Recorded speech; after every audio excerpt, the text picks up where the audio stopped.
लोहा जितना पड़ता है उतने ही ताकत भरता है। 500 वर्षों के कलंक को मिटाते हुए भगवान राम के भव्य मंदिर के निर्माण का मार्ग भी प्रशस्त किया।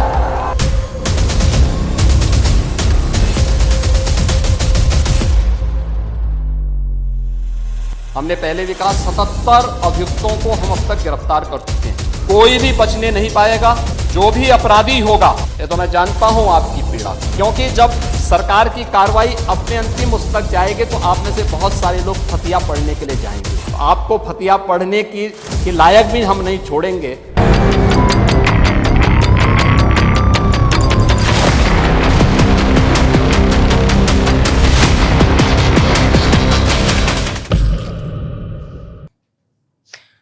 उत्तर प्रदेश एक ऐसा प्रदेश जहां सिर्फ प्रदेश की सरकार नहीं बनती, दिल्ली की सत्ता का रास्ता भी यहीं से निकलता है।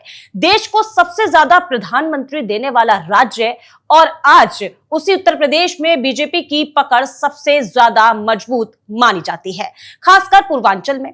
लेकिन सवाल यह है कि क्या यह सिर्फ बीजेपी की पकड़ है या फिर इसके पीछे कोई चेहरा है, एक ऐसा चेहरा जो अब पार्टी में भी बड़ा नैरेटिव बन चुका है।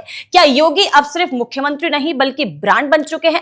नमस्कार, मैं हूं आपके होस्ट नैना शर्मा और आप देख रहे हैं मामला क्या है।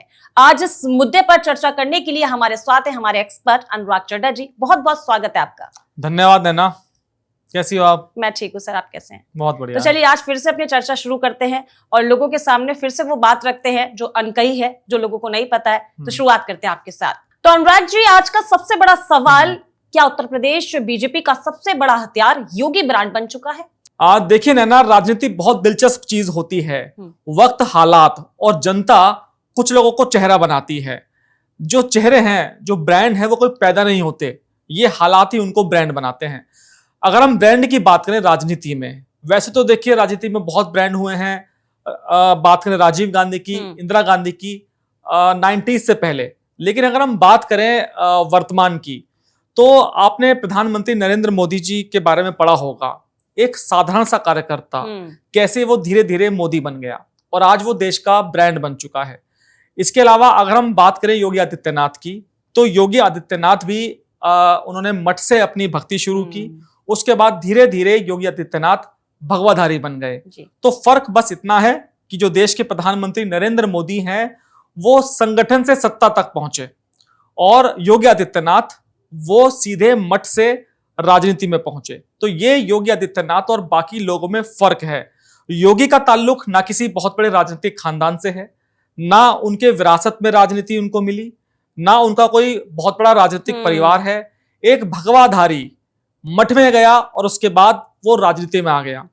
सभी जानते हैं कि उत्तराखंड में जो योगी जी का परिवार है, वो कैसे वो पहाड़ों में रहते थे, दुर्गम पहाड़ियों में, कैसे उन्होंने अपने परिवार से नाता तोड़ा और कैसे जो दुर्गम पहाड़ियां हैं वहां से उनका ताल्लुक रहा।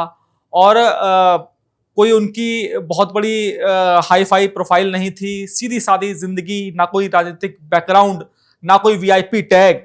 लेकिन फिर आता है नैना 90s का दौर, और जिसने 90s देखा है वो जानता है उस समय देश सिर्फ बदल ही नहीं रहा था बल्कि उबल रहा था। राम मंदिर आंदोलन, गली गली चौराहों पर बहस, और पहली बार हिंदुत्व सड़क से निकलकर सीधे राजनीति के सेंटर में आ गया था। मतलब देश का माहौल ऐसा था कि चाय की दुकान पर भी राजनीति हो रही थी, और मंदिर के बाहर भी। इसी दौर में अजय बिष्ट पहुंचते हैं गोरखपुर, और गोरखपुर सिर्फ शहर नहीं था, वहां एक सिस्टम था, गोरखनाथ मठ का सिस्टम। अब देखिए, जो लोग बाहर से देखते हैं उन्हें लगता है मठ मतलब मंदिर, लेकिन पूर्वांचल में गोरखनाथ मठ सिर्फ मंदिर नहीं था, वो पावर हाउस था। ऐसा पावर हाउस जहां धर्म भी था, जनता भी थी और राजनीति भी थी। सीधी सी भाषा में कहें तो पूर्वांचल की राजनीति में गोरखनाथ मठ की पकड़ कुछ वैसी ही मानी जाती थी जैसे दिल्ली की बड़ी सत्ता के केंद्र होते थे, और इस पूरे सिस्टम के केंद्र में थे महंत अवैधनाथ। अब महंत अवैधनाथ सिर्फ संत नहीं थे, वो उन लोगों में से थे जिन्होंने राम मंदिर आंदोलन को सड़क से संसद तक पहुंचाया। उनकी पकड़ धर्म पर नहीं, पूर्वांचल की राजनीति पर भी थी। गोरखपुर में ऐसा माना जाता था कि मठ जिसको आशीर्वाद दे दे उसकी राजनीति बिल्कुल चल पड़ती थी, और यही वो जगह थी जहां अजय बिष्ट धीरे धीरे योगी आदित्यनाथ बनते चले गए। लेकिन कहानी यहां और दिलचस्प हो जाती है नैना, क्योंकि योगी सिर्फ मठ तक सीमित नहीं रहे।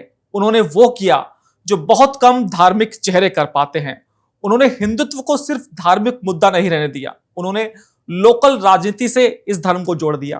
पूर्वांचल में माफिया था, गुंडागर्दी थी, मर्डर्स होते थे, अपराधियों का राज था और दंगे वहां पर होते थे। और योगी ने खुद को पेश किया ऐसे समय में एक ऐसे नेता के तौर पर जो सीधा बोलता था, सीधा चलता था और सीधा एक्शन लेता था। और यहीं से पैदा हुआ योगी मॉडल, मतलब कड़क प्रशासन, हिंदुत्व, जमीनी जुड़ाव। आज यूपी में हालात यह है कि कई लोगों के लिए बीजेपी का मतलब सीधे योगी हो चुका है। मतलब कमल तो दिखाई देता है लेकिन दिमाग में उनके योगी आदित्यनाथ का चेहरा ना जरूर नजर आता है। अब ये चीज कोई छोटी नहीं है, क्योंकि राजनीति में जब जनता पार्टी से ऊपर देखने लगे तो आप समझ जाइए कि वो नेता बहुत बड़ा ब्रांड बन चुका है। सीधा बोलना और सीधा एक्शन लेना ये तो समझ आता है, लेकिन सवाल ये है कि अजय बिष्ट से योगी आदित्यनाथ बनने का सफर इतना तेज कैसे हो गया?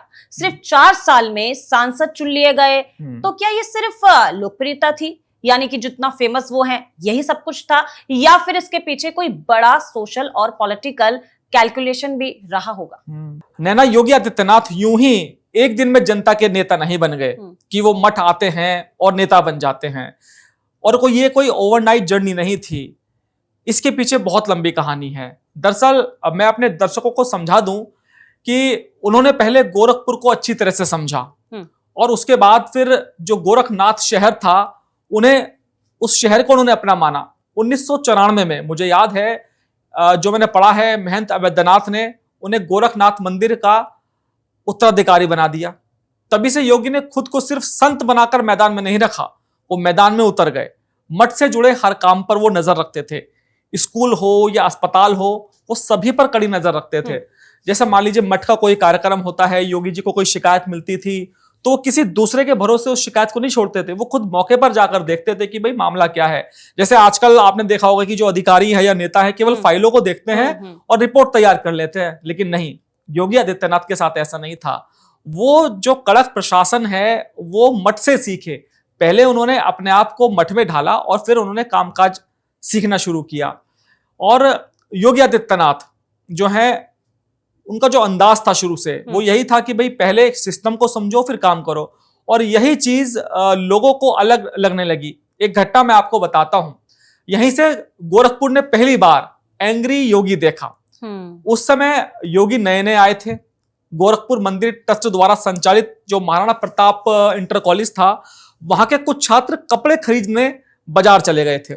वहां दुकानदार से उनका विवाद हो गया और बात इतनी बड़ी कि दुकानदार ने छात्र पर रिवॉल्वर तान दी। अब आमतौर पर क्या होता है, छात्र ज्ञापन देते हैं, थाने में एप्लीकेशन चली जाती है और मामला ठंडा हो जाता है।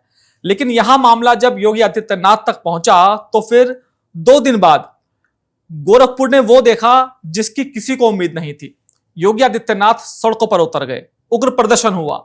ऐसा प्रदर्शन कि योगी एसएसपी आवास की जो दीवार होती है उस पर चढ़ गए, नारेबाजी वो करने लगे। आप सोचिए, एक भगवाधारी साधु जिसकी आंखों में गुस्सा था, उसके साथ में भीड़ थी, प्रशासन को सीधी चुनौती दे रहा था।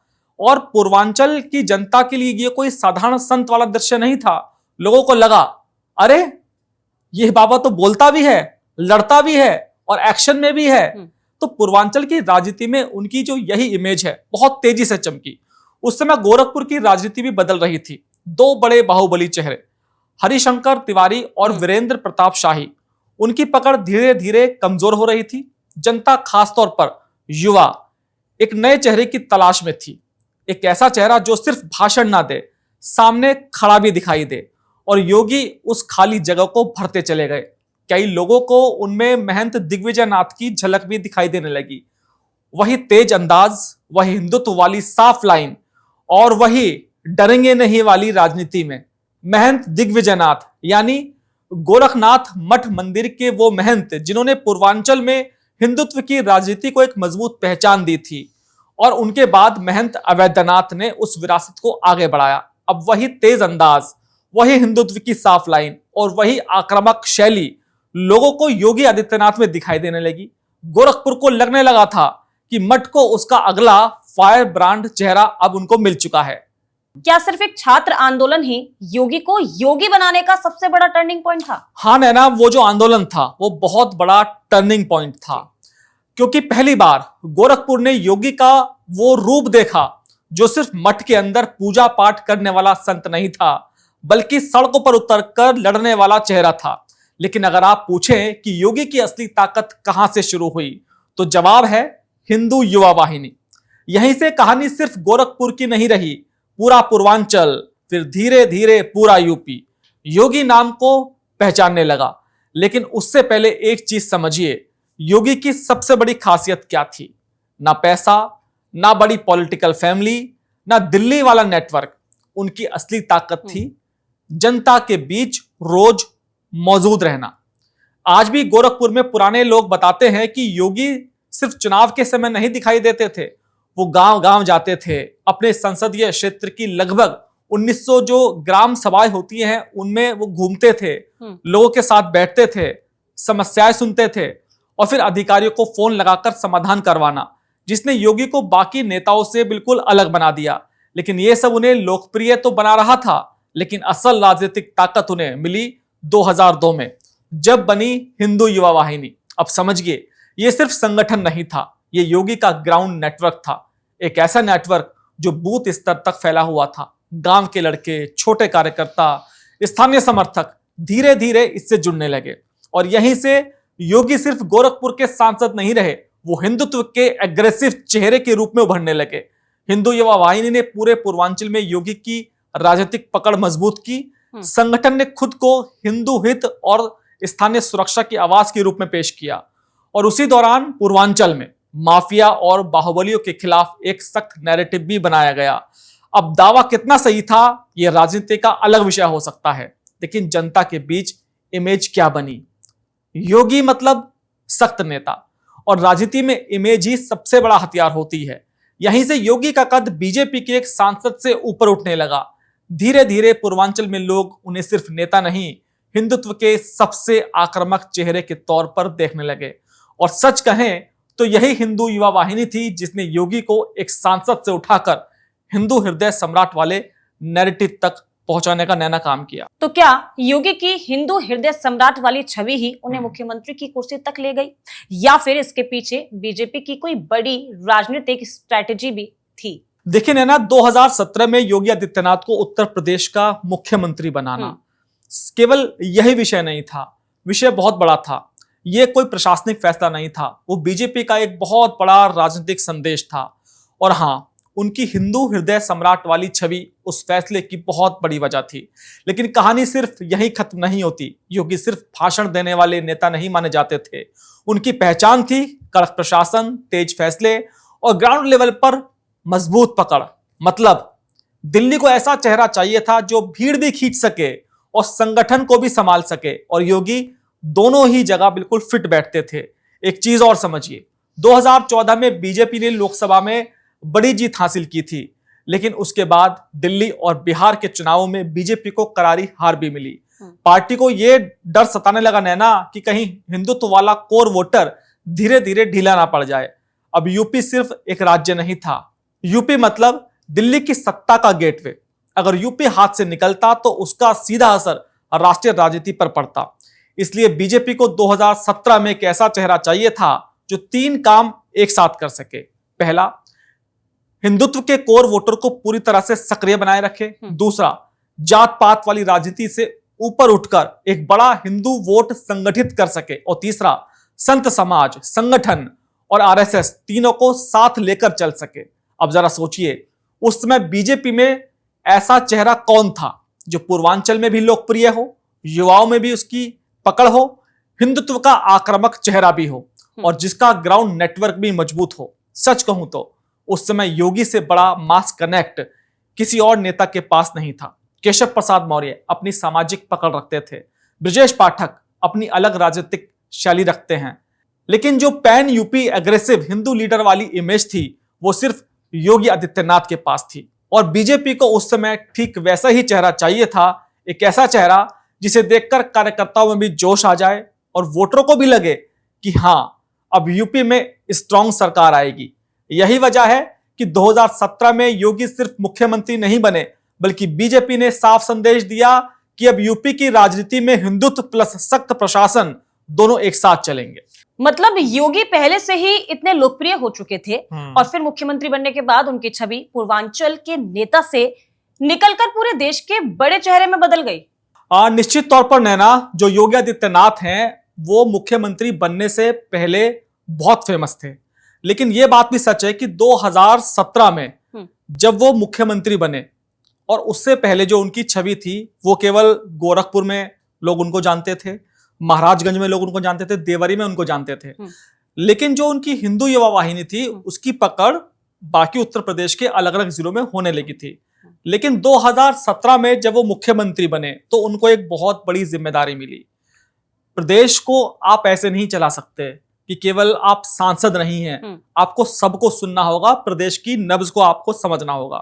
तो देखो नैना, जो गोरखपुर की समस्या थी, गुंडाराज, माफिया, भ्रष्टाचार, ये सारी समस्या उस वक्त पूरे उत्तर प्रदेश की थी। योगी आदित्यनाथ जानते थे कि उनको विरासत में क्या मिला है। उनको विरासत में मिली थी गुंडागर्दी, समाजवादी पार्टी की सरकार में कितने दंगे हुए ये बात सभी जानते हैं। उनको विरासत में मिला था भ्रष्टाचार, चाहे वो मायावती के टाइम का भ्रष्टाचार हो या अखिलेश यादव के टाइम का भ्रष्टाचार हो। तमाम तरह के आरोप अखिलेश सरकार पर भी लगते थे, तो उनको मालूम था कि भाई इससे उनको कैसे निजात पानी है। तो सबसे पहले उन्होंने ये एहसास दिलाया कि सरकार अगर है तो नैना महसूस होनी चाहिए। अगर लोगों को महसूस ही नहीं होगा कि भाई सरकार है और महसूस नहीं हो रही है तो सरकार का क्या फायदा। और योगी आदित्यनाथ ने सबसे पहले बनाई जीरो टॉलरेंस पॉलिसी। और ये पॉलिसी क्या थी? ये पॉलिसी थी माफियाओं के खिलाफ। उस वक्त उत्तर प्रदेश में महिलाएं सेफ नहीं थी, तो उन्होंने महिलाओं के लिए एक एंटी रोमियो स्क्वाड बनाया।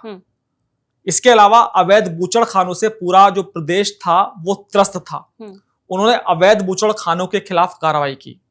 एक आईपीएस अधिकारी अजयपाल शर्मा का नाम आपने आजकल सुना होगा, वो कलकत्ता गए थे ऑब्जर्वर बनकर पश्चिम बंगाल में। तो वो सबसे पहले शामली के एसपी बने उनकी सरकार में, और उन्होंने कहा कि भाई पश्चिमी उत्तर प्रदेश को ठीक कर दीजिए। और शामली सबसे बड़ा केंद्र था, वहां पर गुंडा राज था, अवैध बूचड़ खाने थे। मुझे याद है जो ऑपरेशन लंगड़ा था उसकी शुरुआत वहीं से हुई, और फिर वो ऑपरेशन लंगड़ा धीरे धीरे पूरे उत्तर प्रदेश का मॉडल बनता चला गया। हालात ये थे पश्चिमी उत्तर प्रदेश में और शामली में, जो मुस्लिम होटल थे जहां अवैध कटान होके मीट मांस आता था, वहां पर दाल मखनी बिकने लगी। अब आप सोचिए कि जो मुस्लिम होटल थे वहां दाल मखनी मिल रही है, मतलब उनको मांस की सप्लाई तक बंद हो गई। ये हालात हो गए थे। उसके बाद धीरे धीरे उन्होंने और काम करने शुरू किए। माफियाओं की इन्होंने संपत्ति जब्त करनी शुरू कर दी, उनकी संपत्ति पर बुलडोजर चलाना शुरू कर दिया। जो दंगा करता था, प्रदर्शन करता था, बाद में वो कानून का शिकंजा तो उसके ऊपर कसा ही जाता था, लेकिन साथ में जो नुकसान हुआ है सरकारी संपत्ति का उसकी भरपाई भी उससे होती थी। और फिर पूरे प्रदेश को समझ में आने लगा कि भाई ये जो योगी आदित्यनाथ है ये साधारण मुख्यमंत्री नहीं है, इससे अपराधी कांपने लगे। लेकिन योगी आदित्यनाथ का जो असली चुनौती थी वो आई बिकरू कांड से। बिकरू कांड नैना सभी लोग जानते हैं, हमारे दर्शक भी जानते हैं, 2020 के बिकरू कांड के बारे में, जब विकास दुबे केस में पूरे देश की नजर उत्तर प्रदेश पर थी, और उसी दौरान बुलडोजर मॉडल नेशनल लेवल पर चर्चा में आ गया। हालांकि उससे पहले बुलडोजर चलता था। अपराधियों की संपत्तियों पर बुलडोजर एक्शन होना शुरू हो गया। अब समर्थकों ने इसे क्या कहा? अपराधियों के खिलाफ सीधा न्याय। और देखते ही देखते योगी आदित्यनाथ को एक नया नाम मिल गया। वो नाम क्या था नैना, आपको याद है? बुलडोजर बाबा, है ना। और ये नाम सिर्फ सोशल मीडिया तक सीमित नहीं रहा, चाय की दुकान से लेकर टीवी डिबेट तक हर जगह यही चर्चा होने लगी। यहां तक कि दूसरे राज्यों में भी लोग कहने लगे कि हमारे यहां भी बुलडोजर चलना चाहिए। अब एक और चीज समझिए, योगी ने कानून व्यवस्था पर सख्त रवैया अपनाते हुए यूपी पुलिस को अपराधियों के खिलाफ एग्रेसिव एक्शन को खुला समर्थन दे दिया। एनकाउंटर पॉलिसी को लेकर विपक्ष ने तमाम तरह के सवाल उठाए, मानवाधिकार संगठनों ने भी आलोचना की, बुलडोजर पर भी सरकार लगातार घिरती रही। लेकिन राजनीति का इंटरेस्टिंग पहलू देखिए, जितना विरोध बढ़ा उतना ही एक बड़ा वर्ग योगी के समर्थन में और ज्यादा मजबूत होता चला गया, क्योंकि लोगों का एक बड़ा वर्ग यह मानने लगा था कि कम से कम कोई तो है जो डरता नहीं है।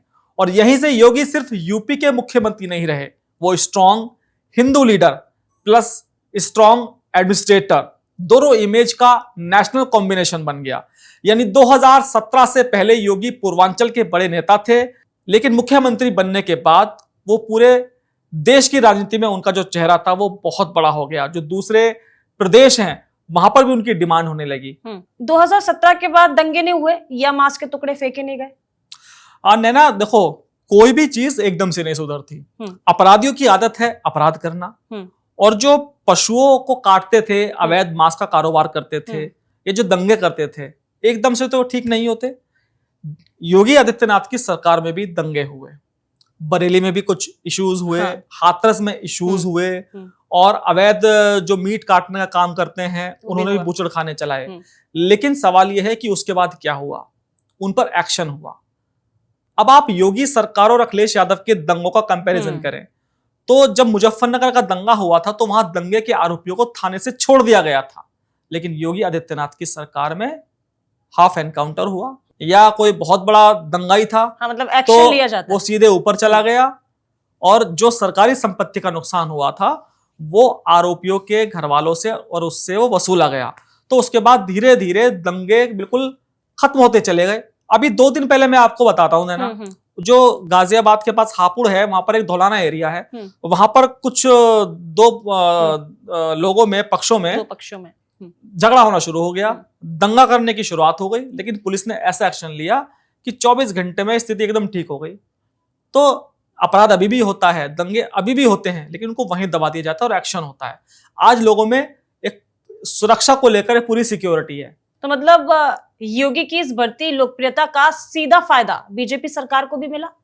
नैना देखिए, आप एक बात समझिए, अगर हमारा चैनल है और हमारा कोई चैनल का एंकर है, वो जितना ज्यादा फेम पाएगा उतना ही चैनल को भी फायदा होगा और उस एंकर को भी फायदा होगा।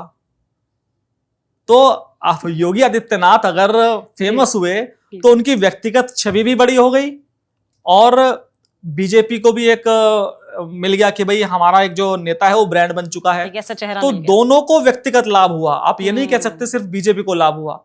अब यहाँ पे ये भी कहना होगा कि और जो बीजेपी के बड़े बड़े नेता हैं उनको योगी आदित्यनाथ से प्रॉब्लम भी होने लगी। मुझे लगता है कि सोशल मीडिया पर बीजेपी कभी इतनी एक्टिव नहीं थी और कभी इतनी फेमस नहीं थी जितना योगी के आने के बाद हुई है। तो कहीं ना कहीं योगी के चेहरे का फायदा राजनीति में बीजेपी सरकार को मिला तो है। बिल्कुल नैना, योगी आदित्यनाथ के बाद बीजेपी को सिर्फ चुनावी फायदा नहीं मिला, उनको एक नैरेटिव का फायदा भी मिला। अब बीजेपी का नैरेटिव क्या था? हिंदुत्व। देखिए, बीजेपी सालों से राम मंदिर को अपने सबसे बड़े आइडियोलॉजिकल एजेंडा के तौर पर देखती रही थी, लेकिन राम मंदिर सिर्फ आस्था का मुद्दा नहीं था, उसके साथ जुड़ी थी देश की राजनीति, करोड़ों लोगों की भावनाएं और कानून व्यवस्था की सबसे बड़ी चुनौती। अब जरा सोचिए, इतना बड़ा फैसला, इतना संवेदनशील माहौल, और फिर भी यूपी में कोई बवाल ना हो, यह अपने आप में बहुत बड़ी बात थी। और यहीं पर बीजेपी को योगी मॉडल का सबसे बड़ा फायदा मिला। योगी की छवि पहले से ही सख्त प्रशासक वाली बन चुकी थी और प्रशासन का साफ मैसेज था, ढिलाई नहीं चलेगी। यही वजह रही कि राम मंदिर पर सुप्रीम कोर्ट का फैसला आया, फिर निर्माण शुरू हुआ और बाद में प्राण प्रतिष्ठा तक का पूरा माहौल, और ये किसी बड़े लॉ एंड ऑर्डर क्राइसिस में नहीं बदला। अब राजनीति में परसेप्शन बहुत बड़ी चीज होती है। बीजेपी समर्थकों के बीच एक नैरेटिव मजबूत हुआ कि अगर यूपी में योगी ना होते तो इतना बड़ा फैसला इतनी शांति से लागू कराना आसान ना होता, और इसी नैरेटिव ने योगी को बीजेपी के लिए एक बहुत बड़ा एसेट बना दिया। लेकिन सिर्फ हिंदुत्व ही नहीं, योगी ने उत्तर प्रदेश में भयमुक्त समाज वाला नैरेटिव भी बहुत एग्रेसिवली पुश किया। व्यापारी वर्ग, छोटे कारोबारी, शहरों का मिडिल क्लास, इनके बीच ये परसेप्शन बनने लगा कि अब सरकार एक्शन लेती है। अब बीजेपी यही मैसेज देने लगी कि यूपी बदल रहा है, और राजनीति में जब जनता को सुरक्षा महसूस होने लगे तो उसका सीधा फायदा सत्ता को मिलता है। यही कारण है कि योगी सिर्फ मुख्यमंत्री नहीं रहे, वो बीजेपी के लिए हिंदुत्व प्लस कानून व्यवस्था प्लस मजबूत नेतृत्व, तीनों का कंबाइंड फेस बन गए। और सच कहूं तो यूपी में बीजेपी की मजबूती के पीछे आज सबसे बड़े पिलर में से एक योगी ब्रांड को ही माना जाता है। ब्रांड योगी। अच्छा अनुराग जी, योगी जी का कद जिस तरह लगातार बढ़ रहा है, उनकी पॉपुलैरिटी जिस तरह यूपी से निकलकर नेशनल लेवल तक पहुंच रही है, तो क्या इससे कभी बीजेपी के केंद्रीय नेतृत्व पर असर पड़ सकता है? मतलब कि क्या पार्टी के अंदर फ्यूचर लीडरशिप को लेकर कोई असहजता हो सकती है? देखिए नैना, सबसे पहले बीजेपी को समझना पड़ेगा, बीजेपी कोई सिस्टम नहीं है और यहां ऐसा कोई सिस्टम नहीं है कि नेतृत्व सिर्फ एक ही परिवार के अंदर घूमता रहे। बीजेपी खुद को एक कैडर बेस्ड पार्टी कहती है, मतलब संगठन सबसे ऊपर। और यही वजह है कि यहां बूथ का कार्यकर्ता भी धीरे धीरे ऊपर जाकर बड़ा नेता बन सकता है। अब रही बात योगी के बढ़ते कद से केंद्रीय नेतृत्व को खतरा होने की, तो फिलहाल राजनीति में ऐसा साफ नहीं दिखाई देता, क्योंकि अगर बीजेपी सच में योगी के बढ़ते प्रभाव से असहज होती तो पार्टी उन्हें लगातार राष्ट्रीय चुनावों में स्टार कैंपेनर बनाकर ना भेजती। और आज देखिए, हर चुनाव में योगी की डिमांड रहती है, चाहे गुजरात हो, कर्नाटक, राजस्थान, हरियाणा, बिहार या फिर पश्चिम बंगाल। बीजेपी खुद योगी की रैली को प्रमोट करती है, मतलब पार्टी खुद उनका नेशनल प्रोजेक्शन कर रही है। अब राजनीति में एक सिंपल रूल होता है, जो नेता वोट दिलाता है पार्टी उसका कद कम नहीं करती, उसका इस्तेमाल और बढ़ाती है। और योगी आज बीजेपी के लिए वही चेहरा बन चुके हैं जो कोर हिंदुत्व वाले वोट को एक्टिव करता है। इसलिए फिलहाल जब तक केंद्र में नरेंद्र मोदी हैं, तब तक वो ऐसा नैरेटिव मजबूत नहीं दिखता कि योगी और केंद्रीय नेतृत्व सामने सामने की राजनीति में है।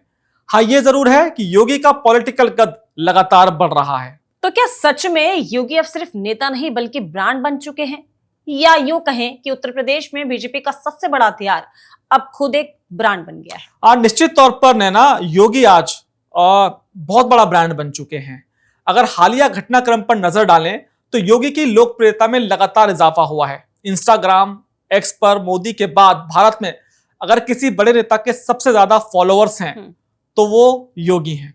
पूरे भारत में जहां भी चुनाव होते हैं, जनता सीधे योगी मॉडल की मांग करती है। ब्रांड वही बनता है जो बड़े निर्णय लेने की क्षमता रखता हो और साथ ही उन्हें लागू कराने का दमखम भी रखता हो। आपको याद होगा कि एनआरसी के विरोध में उत्तर प्रदेश में कुछ उपद्रवियों ने लखनऊ में भारी बवाल मचाया था और प्राइवेट संपत्ति के साथ साथ सरकारी संपत्ति को भी नुकसान पहुंचाया था। तब योगी ने इसके खिलाफ एक्शन लेते हुए नुकसान हुई संपत्ति की भरपाई इन्हीं से कराने के लिए आदेश जारी कर दिए और शहर भर में इनके नाम पते के साथ पोस्टर लगवा दिए। इसके खिलाफ लोग कोर्ट में चले गए थे, कोर्ट ने पोस्टर हटाने का आदेश भी जारी कर दिया था। अब आपको यहां योगी का दमखम बताता हूं। नैना, उत्तर प्रदेश में उपद्रवियों से निपटने के लिए योगी ने एक कानून बताया और उस कानून का नाम था Uttar Pradesh recovery of damage to public and private property अधिनियम 2020। वो लेकर आए और यह बता दिया कि कोई भी उपद्रवी सरकारी या निजी संपत्ति को नुकसान पहुंचाएगा तो उसके पोस्टर भी लगाए जाएंगे और उससे रिकवरी भी कराई जाएगी, और जो उसने कर्म किया है, कानून तोड़ा है, उसकी सजा भी उसको मिलेगी। यानी कि ये जो इच्छा शक्ति से योगी ने करके दिखाया, ये बहुत बड़ी बात थी नाना। चलिए मान लिया कि योगी ने कठोर प्रशासनिक फैसलों और त्वरित निर्णयों से जनता के बीच अपनी जगह बनाई है, लेकिन क्या सिर्फ इतना ही किसी नेता को ब्रांड बनने के लिए काफी होता है? नैना, ये बात भी सच है कि जो देश का भविष्य है वो सिर्फ युवा ही बनाता है। और युवाओं के जुबान पर अगर कोई नाम गुनगुनाने लगे, जिसके वो गीत गाने लगे, तो समझ लीजिए राजनीति में वही सबसे आगे निकलने वाला है। आप युवाओं के जोश को नजरअंदाज नहीं कर सकते। योगी के सख्त और त्वरित फैसलों ने ही उन्हें युवाओं के बीच में बाबा के रूप में लोकप्रिय बना दिया। उनके बुलडोजर एक्शन ने ही उन्हें बाबा बुलडोजर का नाम दिया। एक हद तक जनता भी तुरंत जस्टिस चाहती है और लोगों को लगता है कि योगी के शासनकाल में उन्हें त्वरित एक्शन देखने को मिलता है।